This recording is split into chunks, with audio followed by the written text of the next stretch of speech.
সেখানে metro rail আছে চমৎকার, এবং মানে আমাদের মতোই অনেক কিছু ট্রান্সপোর্ট এবং চমৎকার জ্যাম আমি খুবই উপভোগ করেছি, কারণ আমি very use to with jam.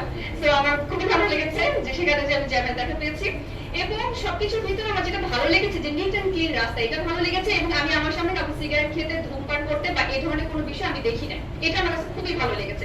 এবং ফিলিপিনের রিপোর্ট আপনি দেখেছেন যে এখানে একটা পার্সেন্টেজ ওদের এই ইয়াটা কমিয়ে, মানে প্রোডাক্টের মানে তামাকজাত পণ্যের দাম বাড়িয়ে যে পরিমাণ রেভিনিউ উপার্জন হয়েছে, সেখান থেকে একটা পরিমাণ তারা স্বাস্থ্য খাতে ব্যয় করেছে। এই বিষয়টা আমার কাছে ফিলিপিনের খুবই ভালো লেগেছে। এখন কথা থেকে যায় আসলে প্রোডাক্টের দাম বাড়িয়ে, রেভিনিউ বাড়িয়ে আসলে মানে ইউজটা কমানো যাবে কিনা। আমি এমন মানুষের কথা জানি যে সন্তানের ওষুধ কিনতেছে না তার এই মাদকদ্রব্য কেনার জন্য, তার সিগারেট কেনার জন্য।